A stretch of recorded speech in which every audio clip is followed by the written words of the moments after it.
Hey there Seekers, I hope you're doing really well. Welcome back to Wild Lotus Tarot and to your weekly intuitive tarot reading. Just to let you know guys, I have almost finished the April monthly readings. I'll pop the playlist up here and I do apologise for them being a little bit late. I know I said the same thing last week, but I have had some ongoing health stuff and I'm almost on top of it. So fingers crossed that I'm going to be back to my best self really soon. Don't forget to like, share, comment and subscribe if you could guys on the way out. It just really helps me out and helps the videos go that much further in the algorithm that kind of restricts reach for the smaller content creators like myself. So I'd be very grateful if you could do that. So guys, also as per usual, just want to wish you a week full of love and magic. Stay positive and let's head to your weekly tarot reading. Hi there Sagittarius, welcome to your weekly intuitive reading for April 12th through to the 18th. Let's check out Saggy, what just might be on the cards for you. I'm getting started here with the Work Your Light Oracle. I will be then going to the Moonchild Tarot, yes that's right, had to question myself there. For a lead tarot energy, I'll be using the Rider-Waite-Smith Classic deck for the tarot positions and the Starchild Tarot Akashic as your clarifying deck. Okay, let's see what we have for the oracle cards. Saggy, I've got Pillar of Light. Your vibration is rising and you are the oracle. I always say guys that the wisdom you seek is within you. Sometimes we are not consciously aware of it. You know, we can really talk ourselves out of what we feel to be true. When we, hear a tarot reading and we say it resonates, it is basically aligning with what your intuition knows to be true in your higher self. That's why it feels like it resonates. So it's basically the mirror that shines the light on the direction that you need to go in that you've already been feeling into. So it says that, your vibration is rising. Maybe you are, your intuitive channel is becoming more clear and you can really feel into, what might be true for you for your next move. So it's kind of an ascension energy, an awakening energy. Got Council of Light, Divine Orchestration, Helpers in the Subtle Realms.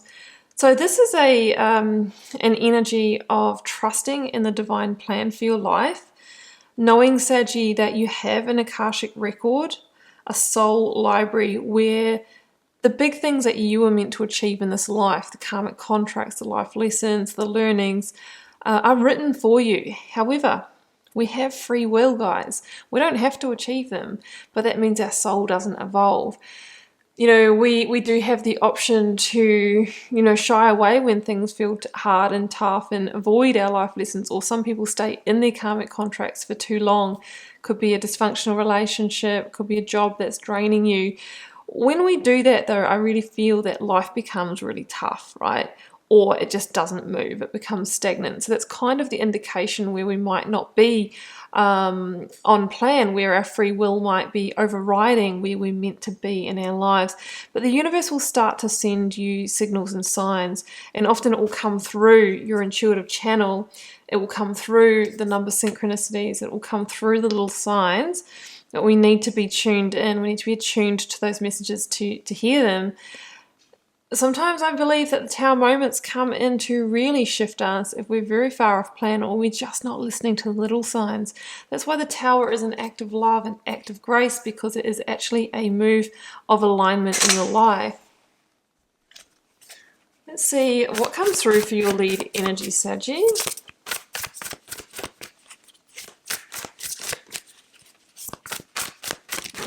All right, very direct message there coming out. I've got, the Hanged Man. So you heard me say just before, or it can be stagnation in your life or feeling stuck or feeling held, right? The Hanged Man can be that energy. It can be a moment of suspension or a pause in your life where things are not moving forward. Sometimes it's because we are seeking enlightenment. We're seeking the insight, the kind of illumination of the path forward, right? And it's saying here that helpers in the subtle realms might be bringing that through your intuitive channel. So if you're doubting your intuition, don't. It's you know what the next move is and you know what to be true, but maybe, just maybe, you're not wanting to look at it. We're all guilty of that at times, guys. Totally no judgment. The Hanged Man can also be an energy of needing to accept the past. You know, they talk about dying the death of the Hanged Man, which is basically going through that kind of grieving process until we reach a point of acceptance. Hey, maybe things didn't work out as you wanted to in that career, in that relationship. Maybe you haven't achieved what you really wanted to in your life to date, but that is the past, guys, and there's no point in dwelling in it. It's the decisions that we make in this here now moment that is creating our future, so why not focus on that? Die the death of the Hanged Man, accept the past and accept where you are now, and that is what will liberate you and get you moving again for your future.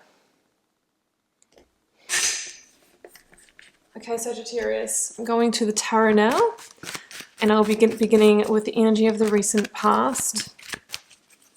What may be leaving, completing, transitioning in your life.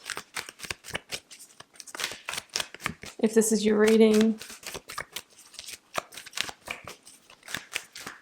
Sagittarius, there we go, death. Yeah, there's an ending here. An ending that is a really positive thing for your life. Have you been resisting the ending? Have you been resisting the release, Saggy? There we go. Feeling the pause, waiting for the insight, the breakthrough, the clarity to move forward. That was there was a glimpse of the Five of Cups as well. I'm taking it, guys. That's feeling so fitting for me. Ace of Swords. There goes your clarity, your insight, your new beginning. 10 of Wands. It's at the bottom of the deck. Let's grab the clarifiers, Saggy. Well, King of Wands, Leo energy coming straight out.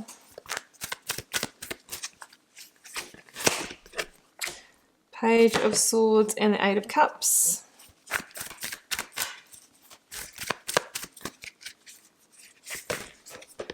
The Moon.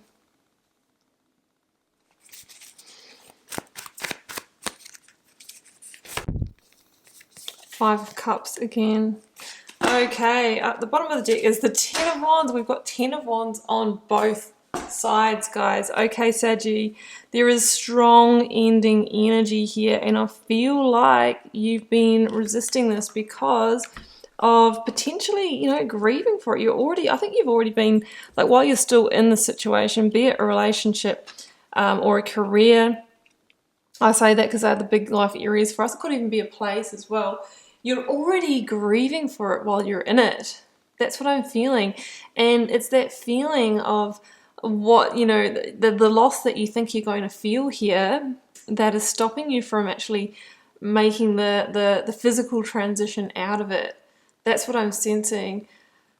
But that's keeping you on pause, right? Four of Swords and the Hanged Man. There is suspension here. There is a lack of forward movement. And it's almost like these 10 of Wands are like these heavy anchors on each side of the reading. It's feeling really heavy. You're feeling anchored, like anchored into the situation. And you really just need to begin to take those little steps and get the energy moving again. So that's what I'm feeling here. So we've got King of Wands, Five of Cups, Death card here. There is most definitely an ending with the two tens and the Death card. It says that it's time to release this. It's time for the purge. It's time for the release.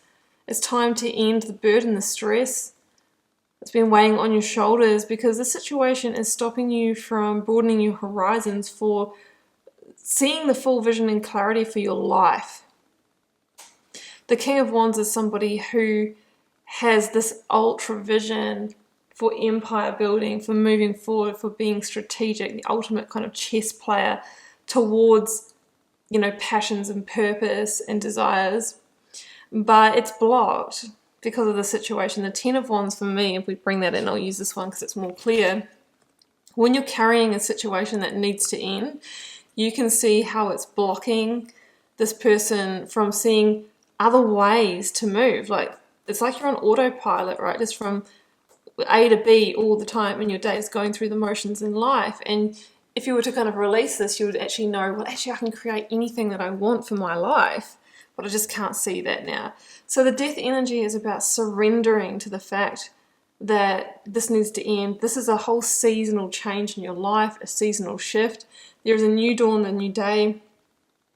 you know, on the horizon here, and it is time to welcome the transformation into your life. Five of Cups is that energy of, you know, guilt and despair and disappointment. Maybe you're really going to have to let someone down here, but it's no point in staying in the, well, you know, the suspension, because you don't want to let someone else down at the cost of your own happiness, at the cost of new opportunities coming into your life. Otherwise, you are the martyr. You know, you are taking the pain, you're taking the grief, you are staying in the holding pattern, you are not moving forward because of that. The King of Wands really wants to come in and move you and really light you up again. But it's like you need to I am seeing, you know, the little fire underneath the camp stove, right? You just really need to light that fire again and get things simmering first at least, and then you can really like move in your life. Could be dealing with a Leo energy here as well. So the focus energy here, Saggy, Page of Wands, Knight of Cups, Four of Swords. Yeah, you have been looking for the way forward, the enlightenment that the Hanged Man needs, the strategy, the plan. How do I actually logistically make this happen? Like if it's a relationship, there could be a home to dismantle. You know, there's a lot of arrangements that need to come into that financially and all of that. If you're in a work situation, you know, you might want to have something else lined up and you're not too sure about the timeline of how to communicate everything. That's the Four of Swords. You're taking that pause to process, but don't pause too long is what the cards are saying. Otherwise, we may just not take action. The breakthrough, the insight, the clarity that you need is really going to come through to you this week. It's in the reading here, the Ace of Swords. Yes, there is hurts to be healed here, but you must keep the faith as well. And I feel like the insight that's going to come through is, you know, yes, we do need to transition, Eight of Cups, and there'll be a little bit of the how and why of that as well. The Eight of Cups is awakening to the fact that, you know, you can't meet your emotional needs within the situation. There is a fundamental piece missing. There could be a big value that is not in alignment in the relationship. There could be no progression in that job. So it's really saying here that in order for you to get to the ninth cup, that cup of wish fulfillment, Saggy, we need to make a physical transition away from it. The Page of Swords for me is the change in its infancy. It is the winds of change. So it says to me that as soon as you initiate, you just kind of put your first foot on the path, maybe the first communication to a key person in the situation. I'm moving on, like even if it's not to the actual person, you could be saying it to a friend or a family member. As soon as you speak those words, it's alchemy, right? It's like a spell, and it starts to fall into place. The universe starts conspiring with you. The universe is ready to do that and is going to have you moving on. There goes your ninth cup over there as well. So we've got the Five of Cups again, we've got the Ten of Wands, the Moon, and the Ace of Swords. Really going to have to stay out of the grief and the guilt. Yeah, and what has been lost here. Otherwise, it's going to hold you in that shroud of negativity, anxiety, depression, and have you not moving forward. You know, the Hanged Man is a black figure here, you know, in the black outfit. Sorry if that was taken the wrong way. You know, it's just a metaphor for, you know, it's holding you in your own mental darkness. That's all I meant by that. The Five of Cups is a five for a reason. It's a point of change. It's the decisions that you make now that will determine what 10 you get to next, and making sure that it's not another 10 of Wands, that it's not another heavy situation, that it's not another weight on your shoulders. What we don't understand here maybe at this point is that this is all a hidden blessing, the Moon. Trust your intuition and what's coming through that intuitive channel. There could be some, just coming back to what we've been saying throughout this reading, I feel like there could be a truth revealed, a piece of information or an insight that comes through this week that is the last thing you needed to hear to go, right, I'm out of here. And that will be your hidden blessing, right? The Ace of Swords is you claiming your victory, getting back into alignment. It could be the final communication that puts the boundary in place and has you transitioning into the new. Ultimately, an ACE is a new beginning, a new pathway opening up. But it is number one, right? It's the start. You need to actually put the action behind it and take the first step in order to move it and progress it and really, you know, start moving forward. Huge victory to be claimed here, Saggy, in the movement on the situation. So what are you waiting for? Okay, Saggy, well, I'm going to leave it there. And I do hope you enjoyed this intuitive message. Keep in mind it is a general reading for the collective, so it may or may not be for you. Feel free to drop me a comment, guys. I do read them all and try my best to interact with you all over there as well. Helps me get to know you guys, connect with your energy and see what's happening in the collective. It has been a pleasure to read your cards, Saggy. I'll see you back here for another one next week.